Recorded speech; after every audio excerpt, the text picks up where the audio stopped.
ನಿಮ್ಮ ಡಾಕ್ಟರ್ ನೇರ ಪ್ರಸಾರ ಕಾರ್ಯಕ್ರಮಕ್ಕೆ ಸ್ವಾಗತ. ನಾನು ಶಕುಂತಲಾ. ಒತ್ತಡದ ಜೀವನ, ಬದಲಾಗ್ತಾ ಇರುವಂತಹ ಜೀವನ ಶೈಲಿ, ಜನರಿಗೆ ನೂರಾರು ಆರೋಗ್ಯ ಸಮಸ್ಯೆ, ಯಾವ ಸಮಸ್ಯೆಗೆ ಯಾವ ಚಿಕಿತ್ಸೆ ಎನ್ನುವುದೇ ದೊಡ್ಡ ಚಿಂತೆ. ಇಂತಹ ಸಮಸ್ಯೆ ಇರೋರಿಗೆ ಒಂದೇ ವೇದಿಕೆಯಲ್ಲಿ ಸಿಗುತ್ತೆ ಉತ್ತರ. ಇದೇ ಟಿವಿನ ವಿಶೇಷ ಕಾರ್ಯಕ್ರಮ ನಿಮ್ಮ ಡಾಕ್ಟರ್.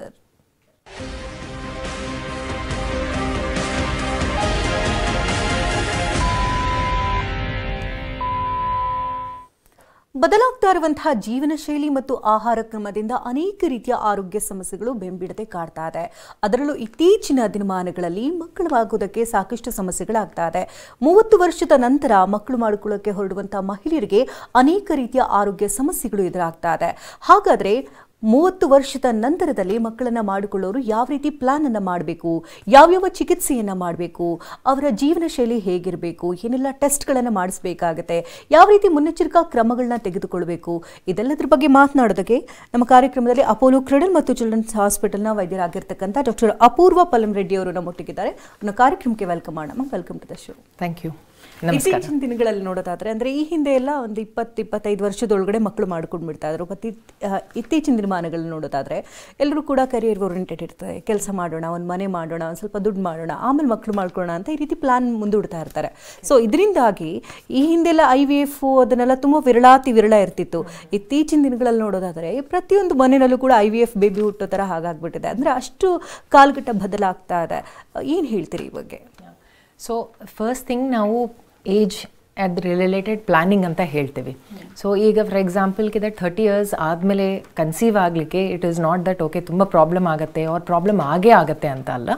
ಬಟ್ 30 ಏಜ್ಗಿಂತ ಕಡಿಮೆ ಇದ್ದಾಗ ಪ್ರಾಬ್ಲಮ್ ಆಗಲಿಕ್ಕೆ, ಮಿಸ್ಕ್ಯಾರೇಜಸ್ ಆಗಲಿ ಅವ್ರ ಪ್ರೆಗ್ನೆನ್ಸಿ ಬೇಗ ಆಗಲಿಕ್ಕೆ ಚಾನ್ಸಸ್ ಚೆನ್ನಾಗಿರುತ್ತೆ. ಬಟ್ ಏಜ್ ಇನ್ಕ್ರೀಸ್ ಆಗ್ತಾ ಹೋದಾಗ ಈ ಇಶ್ಯೂಸ್, ಮಿಸ್ಕ್ಯಾರೇಜಸ್ ಆಗಲಿ, ಪ್ರೆಗ್ನೆನ್ಸಿ ರಿಲೇಟೆಡ್ ಕನ್ಸರ್ನ್ಸ್ ಆಗಲಿ, BP, ಥೈರಾಯ್ಡ್, ಶುಗರು, ಪ್ರೆಗ್ನೆನ್ಸಿ ಟೈಮಲ್ಲಿ ಈ ಥರ ಕನ್ಸರ್ನ್ಸ್ ಬರೋದಕ್ಕೆ ಚಾನ್ಸಸ್ ಹೆಚ್ಚಿಗೆ ಇರುತ್ತೆ.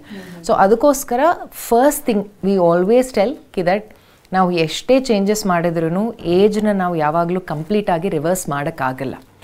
So if it is possible ಅಂದರೆ ನಿಮಗೆ ಕರೆಕ್ಟ್ ಪಾರ್ಟ್ನರ್ ಇದೆ, ನೀವು ಆಲ್ರೆಡಿ ಮದುವೆ ಆಗಿದ್ದೀರಾ, ನಿಮಗೆ ಸ್ವಲ್ಪ ಸಪೋರ್ಟ್ ಇದೆ, ಮಿನಿಮಲ್ ಫೈನಾನ್ಷಿಯಲ್ ಸಿಚುವೇಶನ್ ಚೆನ್ನಾಗಿದ್ರೂ 30 ಇಯರ್ಸ್ಗಿಂತ ಪ್ರೆಗ್ನೆನ್ಸಿ ಪ್ಲ್ಯಾನ್ ಮಾಡ್ಕೊಳ್ಳೋದು is always best.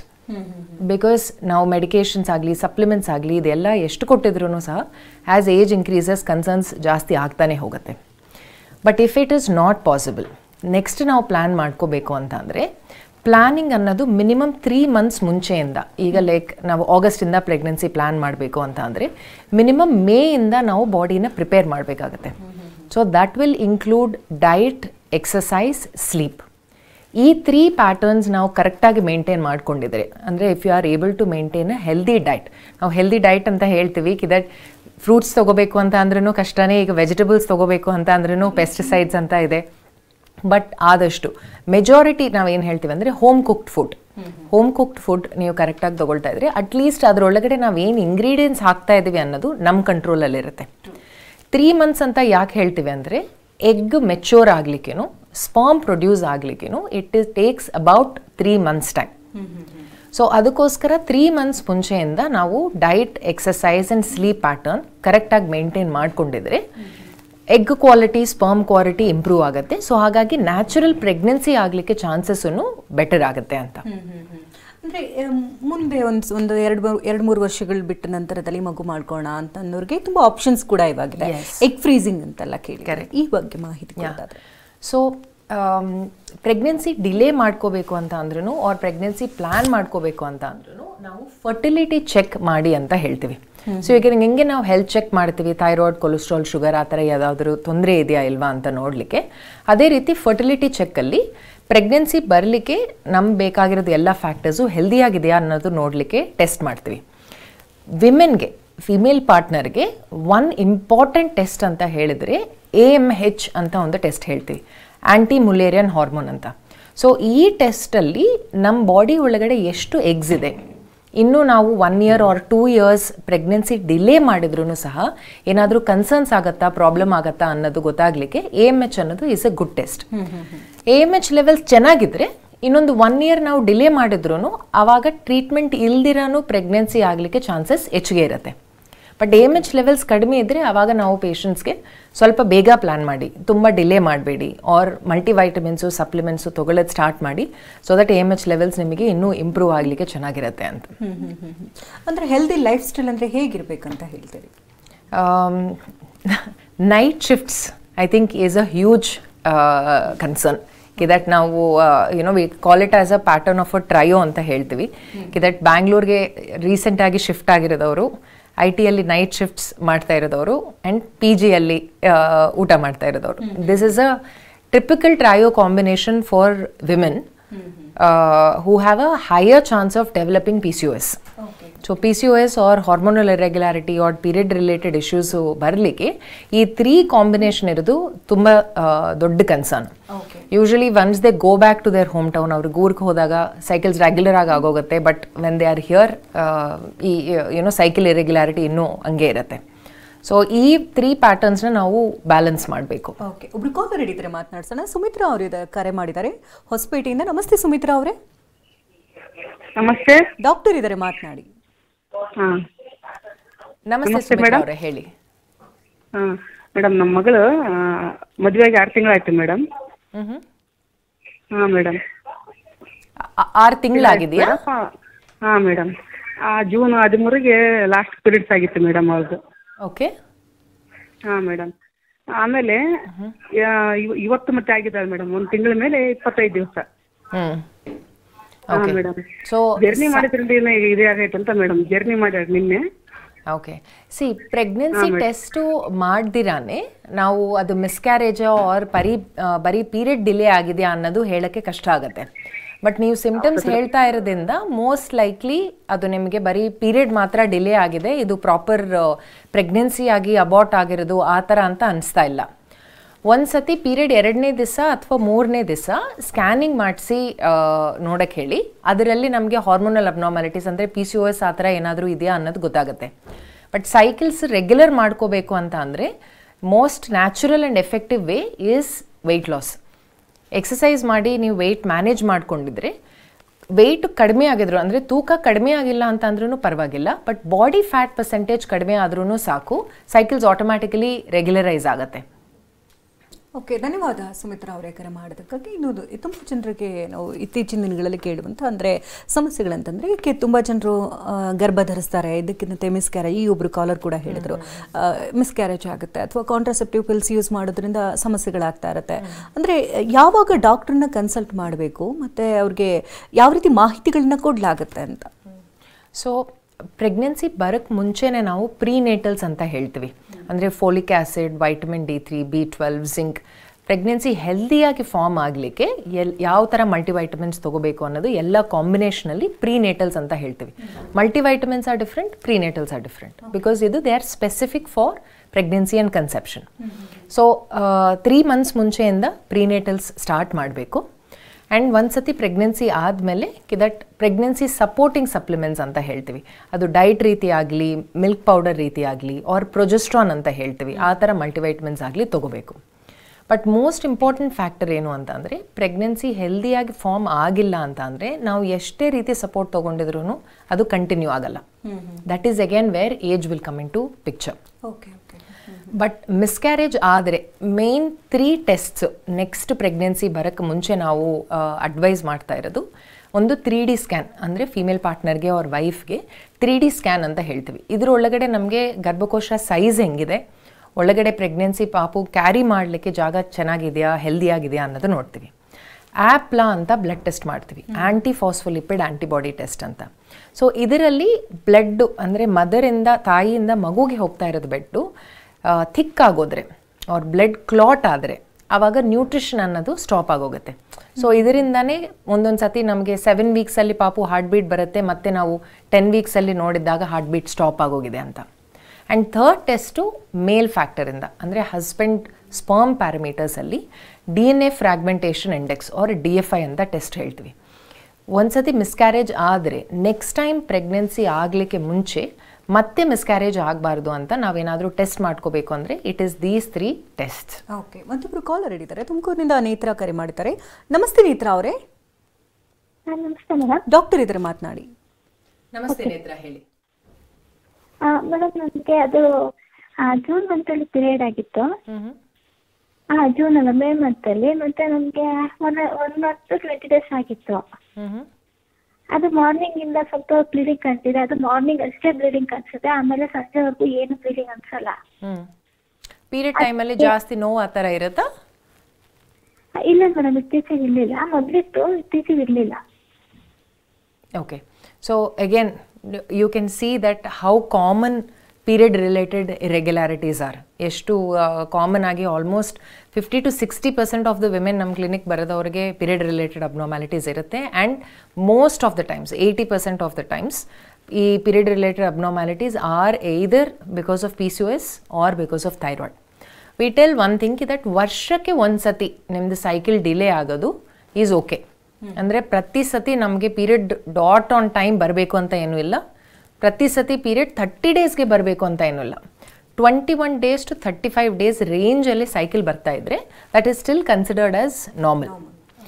But if it is getting delayed beyond 45 days and 1 ವರ್ಷದಲ್ಲಿ 2 to 3 monthsಗಿಂತ ಜಾಸ್ತಿ ಸೈಕಲ್ ನಿಮಗೆ ಮಿಸ್ ಆಗ್ತಾ ಇದೆ ಅಂತ ಅಂದರೆ ಆವಾಗ ನಾವು ಅದನ್ನು ಇರ್ರೆಗ್ಯುಲರ್ ಪೀರಿಯಡ್ ಅಂತ ಹೇಳ್ತೀವಿ. That is when you have to go to a doctor and get it tested that okay ನಿಮ್ಮ ಪರ್ಟಿಕ್ಯುಲರ್ ಬಾಡಿ ಪ್ಯಾಟರ್ನ್ ಪ್ರಕಾರ ಏನು ಪ್ರಾಬ್ಲಮ್ ಇದೆ ಅವ್ರು ಏನು ಕನ್ಸರ್ನ್ ಇದೆ ಅಂತ. ಅಂದರೆ ಧನ್ಯವಾದ ನೇತ್ರ ಕರೆ ಮಾಡೋದಕ್ಕಾಗಿ. ಅಂದರೆ ಈ ಹಿಂದೆ ಎಲ್ಲ ಈಗ ಮುಟ್ಟು ನಿಲ್ಲೋದು ಅಂದರೆ 45 ವರ್ಷದ ಮೇಲೆ ಅನ್ನೋ ಥರ ಇತ್ತು. ಇತ್ತೀಚಿನ ದಿನಗಳಲ್ಲಿ ಅಂದರೆ 35 ವರ್ಷಕ್ಕೆಲ್ಲ ಸ್ಟಾರ್ಟ್ ಆಗ್ತಾ ಇದೆ.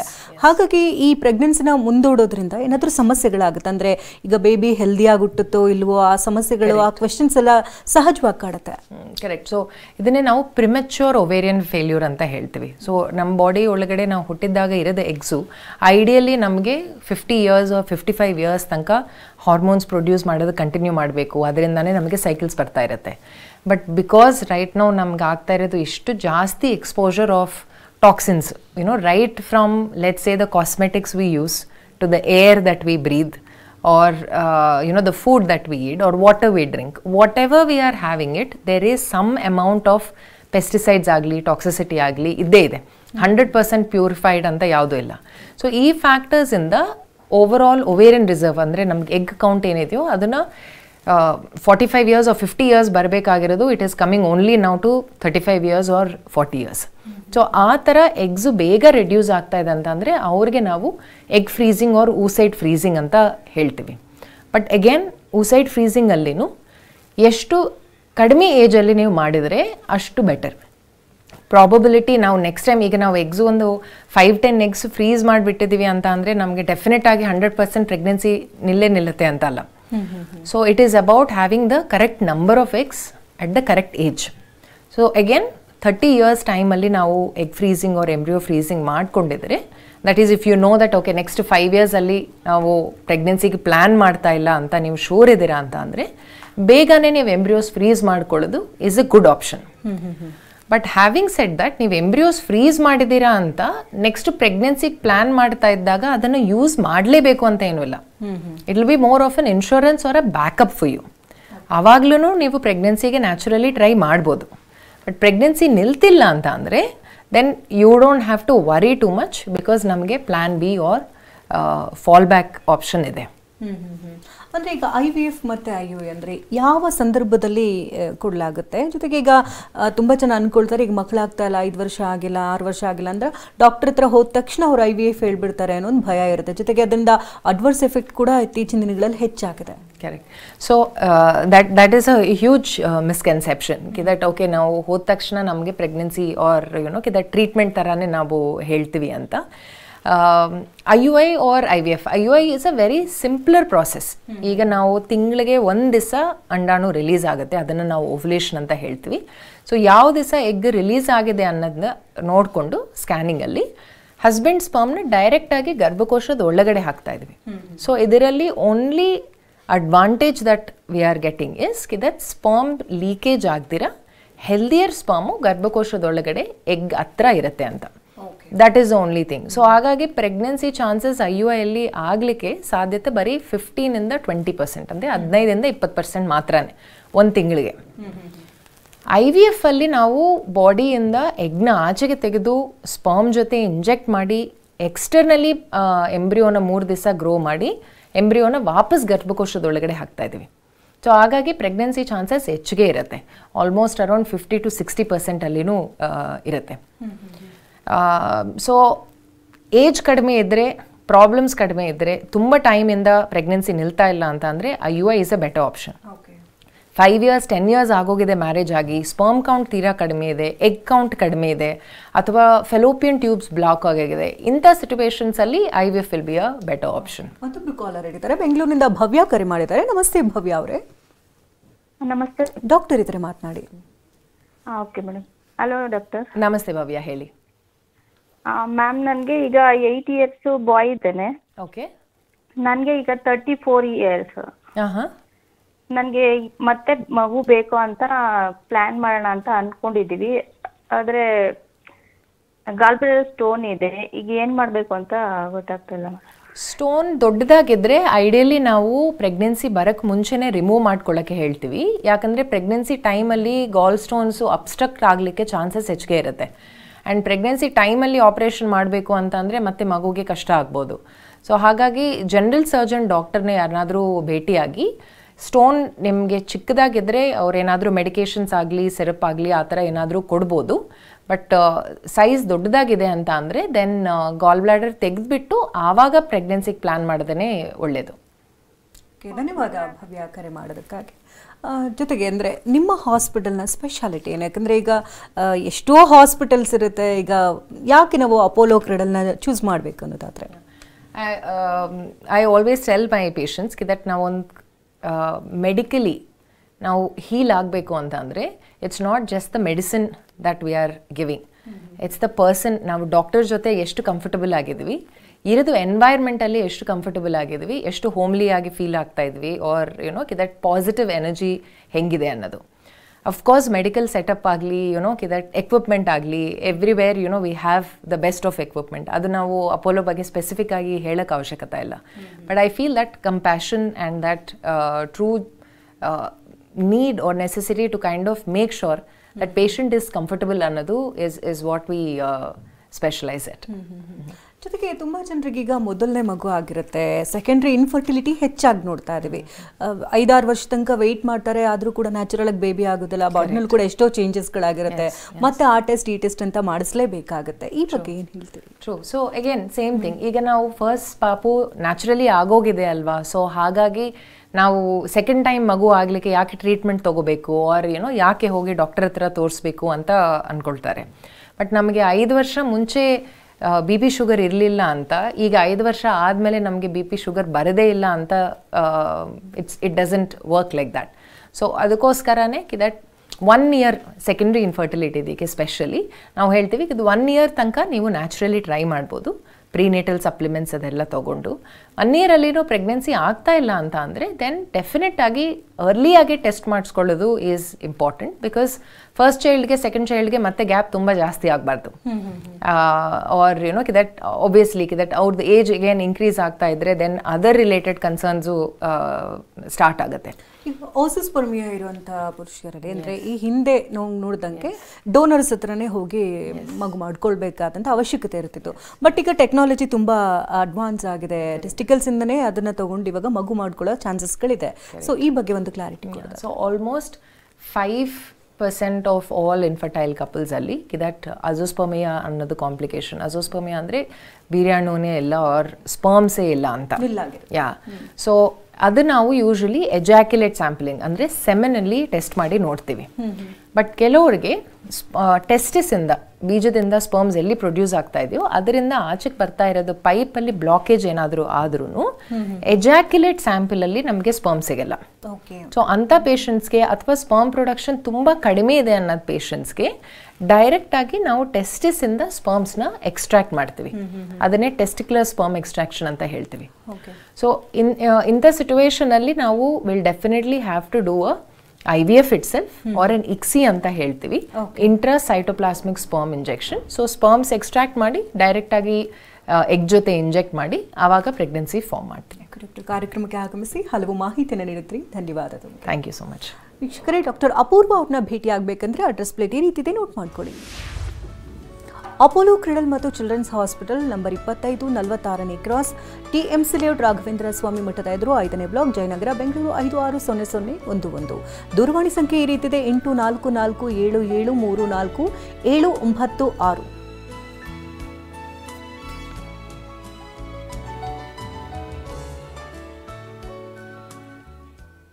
ಇದುವೇ ಹೊತ್ತಿನ ವಿಶೇಷ. ನಿರಂತರ ಸುದ್ದಿಗಾಗಿ ನೋಡ್ತಾರೆ TV9.